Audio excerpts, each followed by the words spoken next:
शुक्राना गुरु जी महाराज, आपका अनंतम शुक्राना इस अनमोल पलव में बिठाने के लिए इतने खूबसूरत दरबार में। मेरे को याद है वो समय जब गुरु जी महाराज बद्दी डेंटल कॉलेज आए थे 2005 अप्रैल के महीने में, और गुरु जी महाराज का हुक्म था लड्डू प्रसाद बांटना है, बड़े बड़े लड्डू बनवाना। तो संगत जी, गुरु जी महाराज की जो लीला है, उनकी ब्रांडिंग है, उनका प्यार है, हम नहीं समझ सकते। हम तभी समझ सकते हैं जब उनसे हम प्यार करें। हम ये सोच लें कि वो रब हैं, इस सृष्टि के मालिक हैं, इस ब्रह्मांड के मालिक हैं। सभी देवी देवताओं को अपने चरणों में बिठाने वाले वो रब हैं। बस जब इतना भाव ले आते हैं कि वो सब कुछ जानते हैं, हम उनसे कुछ नहीं छुपा सकते, तो हमारे कर्म अपने आप सीधे होने शुरू हो जाते संगत जी।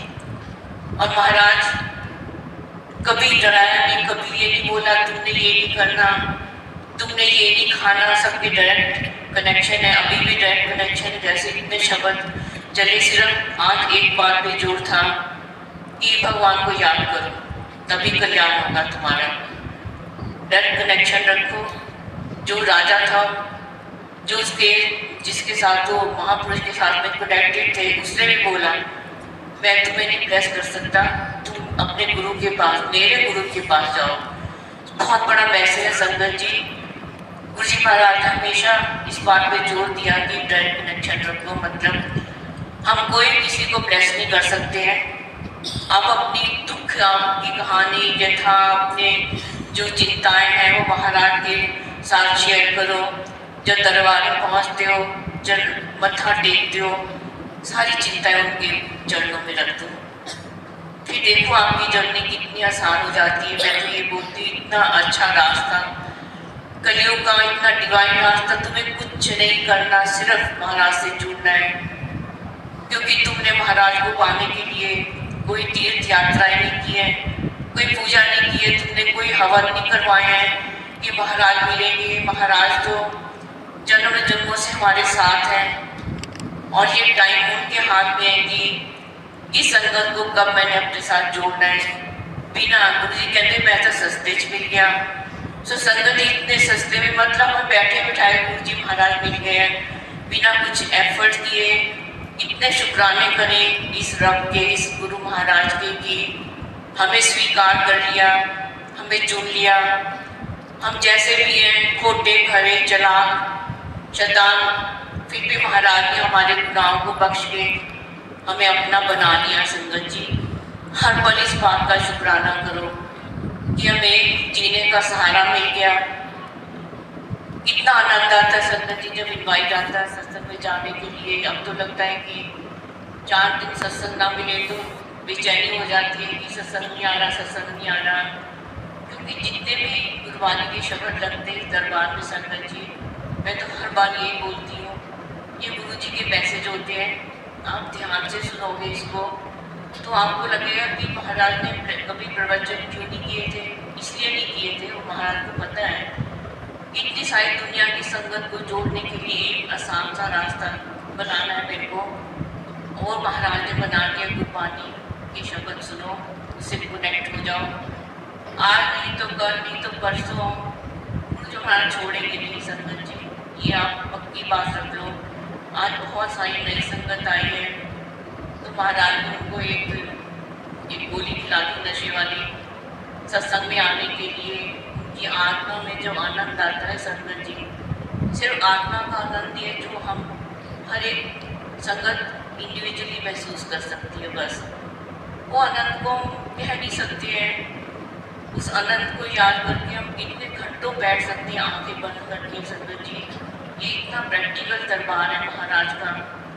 महाराज ने कभी नहीं बोला कि तुम ये करो, तुम सुबह उठ के ध्यान लगाओ मेरा, तुम ये आरती पूजा करो, कुछ नहीं संगत जी। गुरु जी बोलते थे तुम अगर 2 मिनट मेरे को सच्चे दिल से याद कर रहे हो, मेरे को शुक्राना कर रहे हो, मैं उससे खुश हूँ। जैसे शिव पुराण मैंने अभी पढ़ा, पहले खंड में ही बताना चाहूँगी। मैं 16 अध्याय में था। पार्वती जी ने पूछा शिव जी से कि सबसे आसान रास्ता कौन सा भगवान को पाने के लिए, मेरे को बताओ। तो शिव जी ने बोला देखो ज्ञान भी जरूरी होता है। सबसे आसान रास्ता प्यार से भक्ति में डूबने का रास्ता है। भगवान बड़ी आसानी से मिल जाते हैं। तुम बस उनको शुक्राना करो, उनको याद करो सच्चे भाव से, और ये जान लो कि वो सब कुछ जानते हैं, वो सब कुछ दे सकते हैं। मुझे महाराज परिवार कहते थे कि बेहतर प्रैक्टिकल गुरु करके दिखावे। तो संगत जी प्रैक्टिकल गुरु आप सबको पता है, आप एक चीज सोचते हो तो अगले पल वो पूरी हो जाती है। सोचते हो बाद में दिल में ही आती है बात, वो पूरी कर देते हैं महाराज। तो इसलिए महाराज प्रैक्टिकल गुरु है, वो कुछ भी दे सकते हैं। मेरे को याद है जैसे कर्मों का चला ये बात, गुरु जी महाराज ने एक बार बोला था, तो किसी के लिए प्रेम मत किया करो कि उसको बचा लो, उसको बचा लो, नहीं। कहते मेरे को तुम फोर्स करो कि मेरे को ब्लेस करना पड़ेगा, पर तुम्हें नहीं पता कि तुम उसकी आने वाले कितने जन्मों की तैयारी कर रहे हो उन कष्टों को भोगने के लिए। तो संगत जी ये जरूरी तुम्हें ध्यान रखना चाहिए, अपनी प्रेयर अपने लिए करो। तुम कहीं बोलते हैं ना कि इकट्ठे होकर प्रेयर करो, किस भाव से कोई कर रहा है हमें नहीं पता। संगत जी मेरे को याद आया एक सत्संग, महाराज ने एक बार वाटर अंकल के साथ हमें भेजा है, फायर स्टेट से इनको छोड़ के आओ गुड़गांव आरडी सिटी। तो महाराज ने बोला इन्होंने अपने सत्संग सुनाई, तो हमें सत्संग सुनाया उन्होंने, कमांडर अंकल ने। कहते आंटी मेरे फादर इतने बीमार थे ना, इतने बीमार थे मैं देख नहीं सकता था उनको तड़पते हुए। मैंने बोला महाराज, गुरु जी महाराज उनके कष्ट काट दूंगा, मैं देख नहीं सकता। गुरु जी कहते 9 दिन और तड़पेगा, जे तू जानता है फिर कितने जन्म लैने पैने तेनू नहीं पता।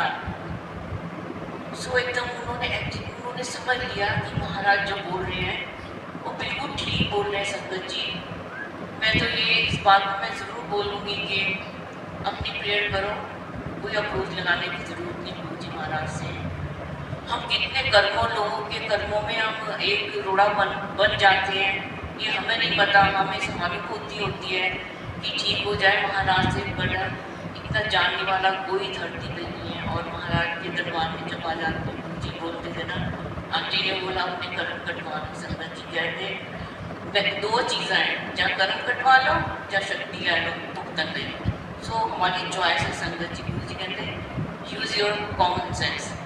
तो कॉमन सेंस तो यही है कि हम गुरु जी हमारे कट फील पे ख़त्म कर दो, हमें शक्ति ना दो, हमें ख़त्म कर दो। जब आप दे रहे हो इतने दयालु होके कि मैं भुगत सकता हूँ सारे कर्म बैठे बैठे। संगत जी दरबार में बैठना ना, ये बहुत बहुत जन्मों की तपस्या का फल है जो आप बैठे हो इस दरबार में। यहाँ पहुँचना, यहाँ तक इस दरबार में बैठ के महाराज के दरबार के दर्शन करने, किसी दुनिया में किसी भी धर्म में ऐसा रास्ता नहीं है संगत जी जहाँ तुम ऐसे जाके घंटों घंटों बैठ सकते हो, आनंद बना सकते हो और महाराज को देखते रहो, उनसे बातें करो। एक बात और जरूर बोलूँगी, जब महाराज के दरबार में बैठते हो ना संगत जी, मैं तो बहुत प्रैक्टिकल एक्सपीरियंस है, पर छोटे चलो महाराज का जैसे हुक्म है कि महाराज की आंखों से लेजर रेस निकलती है जब महाराज अपनी गद्दी में विराजमान होते हैं। कहीं को लगता है गद्दी तो खाली है, नहीं संगत जी, गुरु जी विराट रूप में विराजमान होते हैं और एक रूप में वो सब देख रहे होते हैं और उनकी आंखों से ऐसी लेजर रेस निकलती है संगत जी। हमारे कितने कितने जो बीमारियाँ शरीर के अंदर वो गुरु जी ठीक कर रहे होते हैं अपनी टेलीपैथी से, अपने शब्दों को सुना के। ये आप घर जाके जरूर महसूस करोगे कि मेरे को वहाँ बैठने से इतनी तकलीफ थी, पर अब तो बिल्कुल ठीक एक्टिव कर देते हैं गुरु जी महाराज। एक बार गुरु जी महाराज बोलने लगे कि लेडीज नो ना ब्यूटी पार्लर जाने की कोई लोड़ नहीं होती है, जैसे मेरे दरबार से बैठो कि मैं आप पे सोना कर देना है। तो संगत जी मैं आप पे तो फेशियल कर देना जब तुम मेरे दरबार से बैठते हो। तो संगत जी गुरु जी महाराज का जो ऑरा होता है इस दरबार में बैठ के आपको जो आत्मा की खुशी मिलती है ना, शांति, वो चेहरे पे आनी शुरू हो जाती है। ये प्रैक्टिकल दरबार है गुरु जी महाराज को। So thank you so much गुरु जी महाराज, जय गुरु जी संगत।